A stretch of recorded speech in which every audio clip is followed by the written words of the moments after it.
Mi hija que desapareció hace 3 años acaba de aparecer en mi puerta, parte 4.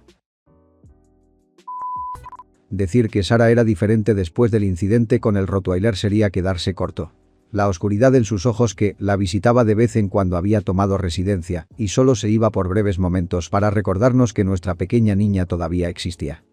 La llevamos a varios terapeutas, con la esperanza de que tal vez con ayuda mental profesional pudiera vencer los demonios contra los que estaba luchando dentro de ella y que finalmente recuperaríamos a nuestra pequeña. Lo que obtuvimos a cambio fueron diagnósticos contradictorios, psicosis, trastorno bipolar, depresión, TDAH, esquizofrenia, por nombrar algunos, y una ola constante de referencias. Sara apenas obtenía 2 o 3 citas con el mismo terapeuta antes de ser recomendada a otro profesional más calificado. Algunos incluso simplemente dejaban de asistir y se negaban a devolver nuestras llamadas telefónicas. Después de un par de años de esto, Hannah y yo finalmente decidimos renunciar a la terapia y centrarnos en aprender lo que pudiéramos sobre el tema nosotros mismos. La pérdida constante de personas en su vida estaba haciendo mucho más daño que bien.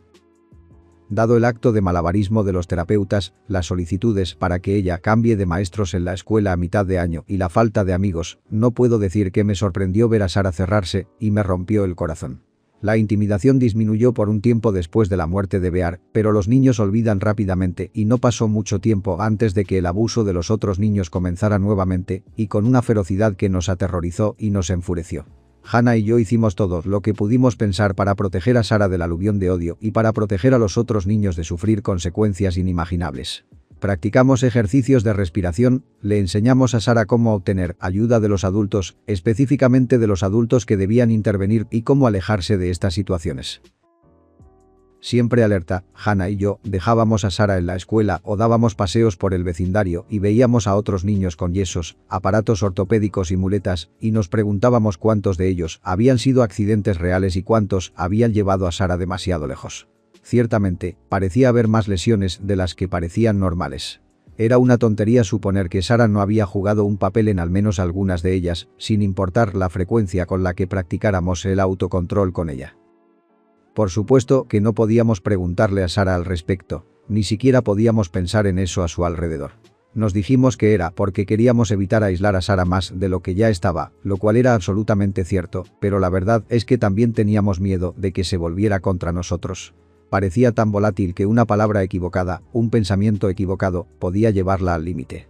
Para bien o para mal, no tuvimos que sacar el tema porque su participación en las misteriosas lesiones del vecindario quedó casi confirmada en el transcurso de unos meses cuando los 3 chicos de la calle, Austin, Preston y Kenny, lograron encontrarse enyesados con huesos rotos y de repente estaban demasiado ocupados para preocuparse mucho por molestar a nuestra hija. Si soy honesto conmigo mismo, me alegró ver a esos muchachos en reposo por un tiempo. La ira de Sara había tardado mucho en llegar y si hubiera podido salirme con la mía golpeando un poco a esos chicos, probablemente lo habría hecho.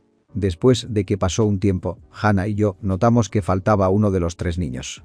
Aunque Kenny y Preston todavía venían de vez en cuando para tirar piedras a la casa o gritarle blasfemias a Sara mientras se sentaba afuera, Austin no estaba a la vista. Temiendo lo peor, empezamos a preguntar por el barrio por el chico. Ni Hannah ni yo teníamos una buena relación con los padres de Austin, casi llegué a las manos con su padre por el incidente con su perro, así que caminar por la calle y llamar a la puerta no era realmente una opción. Afortunadamente, Hannah pudo deducir que la familia Francis se había mudado unas semanas antes de la mujer que vivía al lado. Nadie sabía por qué se habían mudado, pero nadie realmente tenía una gran relación con esa familia. Randall Francis era alcohólico y Lorraine Francis era una adicta a las drogas que fumaba en cadena. Nadie en el vecindario lamentaba ver su casa vacía. Aproximadamente un año después, la familia Ryan también se mudó, dejando a Preston Harvey solo para molestar a Sara. Después de haber perdido a sus 2 mejores amigos en las reubicaciones a campo traviesa, el propio aislamiento de Preston lo hizo aún más mezquino y cruel con Sara. Tal vez, si sus amigos hubieran estado cerca, las cosas habrían sido diferentes para Preston, aunque eso estaba fuera de su control. El incidente de Preston Harvey, como quedaría grabado para siempre en mi mente, ocurrió el 4 de julio de 2019. Los 3 habíamos pasado la mañana con el resto del pueblo en Main Street para el desfile anual del Día de la Independencia. Sara no había querido ir, pero al menos se había portado bien al respecto. En estos días se mantuvo casi completamente sola, solo salía de su habitación para comer e ir a la escuela.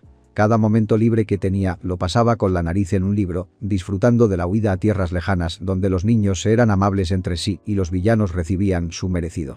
Hannah y yo alentamos esto tanto como pudimos mientras también tratábamos de promover el crecimiento social, que era tan difícil como aterrador, pero igualmente necesario.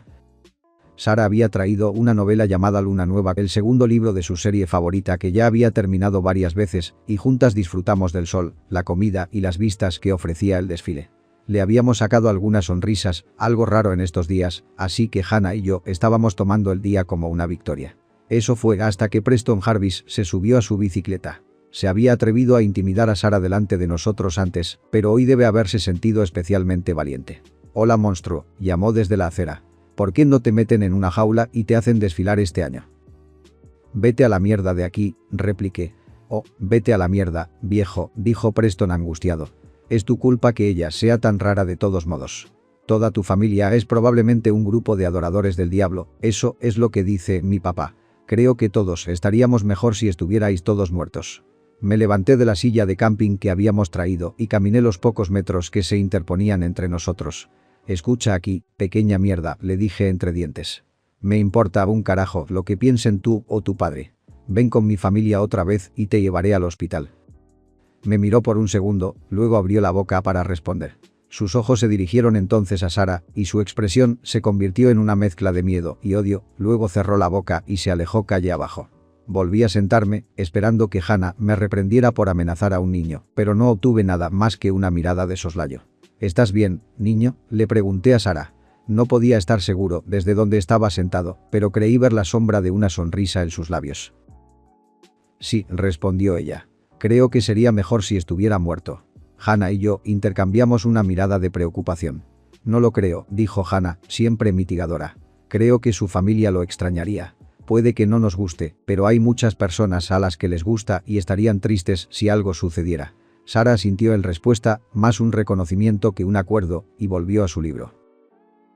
Más tarde ese día nos encontramos en el parque para disfrutar del espectáculo de fuegos artificiales que montó la ciudad.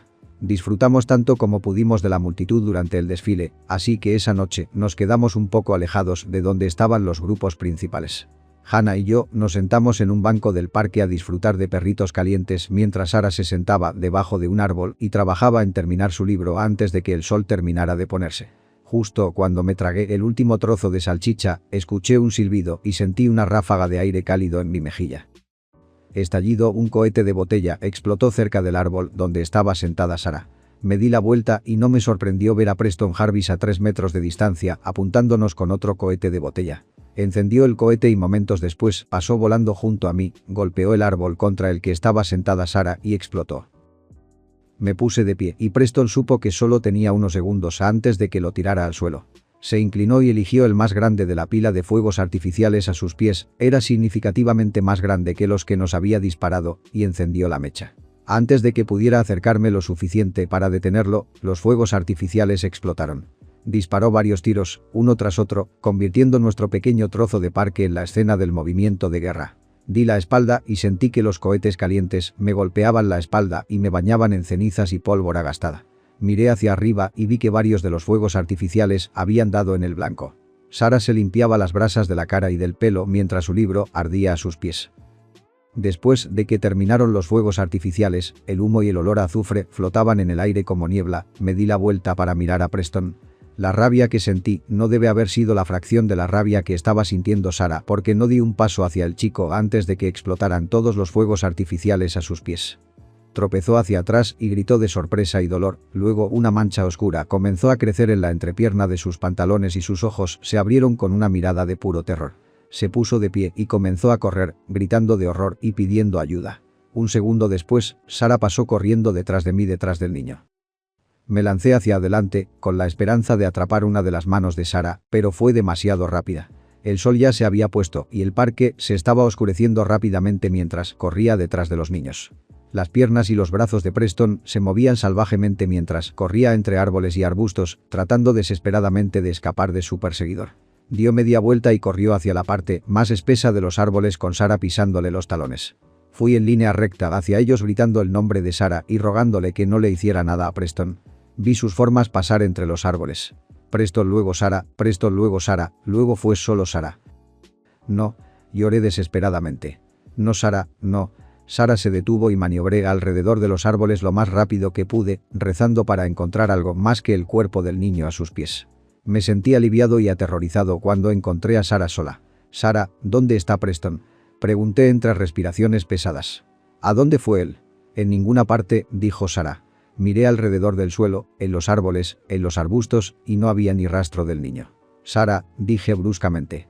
«¿Qué sucedió?». Ella no respondió. La agarré por los hombros, tratando de no entrar en pánico, pero perdiendo lentamente la batalla. «Sara», grité, sacudiéndola. «Sara, ¿qué hiciste?». Hannah nos alcanzó por ahora y suavemente quitó mis manos de los hombros de Sara. «¿Qué sucedió?», ella preguntó. Me di cuenta de que estaba esforzándose tanto como yo por mantener la voz firme. «¿Dónde está Preston?». Sara siguió sin decir nada. La mirada vidriosa y muerta en sus ojos permaneció inquebrantable. Entonces miré hacia abajo y vi las huellas del niño en la tierra. En la luz que se desvanecía rápidamente, era difícil distinguirlos de los de Sara y los míos, pero con la linterna de mi teléfono pude seguir los pasos finales del niño. Había pasado corriendo junto al árbol detrás del cual lo había visto por última vez, luego se dio la vuelta y luego sus huellas se detuvieron en medio del camino. No conducían a un árbol o a un arbusto, simplemente se detenían. Busqué durante horas y no encontré otra pista sobre el paradero de Preston. Hannah llevó a Sara a su casa y la acostó. Todavía no había dicho una palabra sobre lo que había sucedido, ni lo diría nunca. Cuando hube agotado mi búsqueda en el área, hice que Hannah me recogiera. Condujimos a casa en silencio, ninguno de los dos estaba seguro de qué decir, pero ambos sintiéndose indescriptiblemente aterrorizados. Esperé ansiosamente la llamada telefónica de la policía, las noticias sobre el niño desaparecido, la alerta Amber en mi teléfono, pero no llegó nada. No había artículos en los periódicos, ni carteles de Breaking News, ni carteles de Missing Child, absolutamente nada. Pasaron 2 semanas antes de que tuviera el coraje de preguntarle al padre de Preston sobre él. Nunca habíamos estado en buenos términos, pero él había estado lavando su auto mientras yo salía a correr por la mañana y no pensé que se presentaría otra oportunidad en el futuro cercano. «Hola Marcos», llamé desde la calle. «Oye», me llamó amablemente, lo que me sorprendió un poco. «¿Cómo te va?». «No está mal», le dije. «No he visto a Preston en mucho tiempo, está en un campamento de verano o algo así». «¿Quién?», preguntó Mark Jarvis. Mi corazón había estado latiendo con furia en mi pecho por la anticipación de hablar con el padre de Preston, pero ahora parecía detenerse por completo. «¿Qué?», pregunté sin aliento. «¿De qué estás hablando?». Mark tenía una expresión de confusión, como si me acabara de crecer una segunda cabeza. «Preston», repetí. «Tu hijo, de la edad de Sara». Las comisuras de su boca se torcieron ligeramente hacia abajo y levantó una ceja. «No tengo un hijo», dijo. «¿Te sientes bien?». Traté de tragar, pero mi boca estaba demasiado seca. Sí, me las arreglé para salir. «Lo siento, creo que podría tener un pequeño golpe de calor, supongo». «Será mejor que entres entonces», dijo, su expresión ahora cambiaba de confusión a preocupación genuina. «Parece que podría ser serio». «¿Quieres que camine por la calle contigo?». «No, gracias», le dije. «Regresaré a casa ahora». Se despidió mientras me alejaba, mi rutina matutina de cardio completamente olvidada. Más tarde esa noche, mucho después de que Sara se hubiera quedado dormida, le contaría a Hannah lo que había sucedido.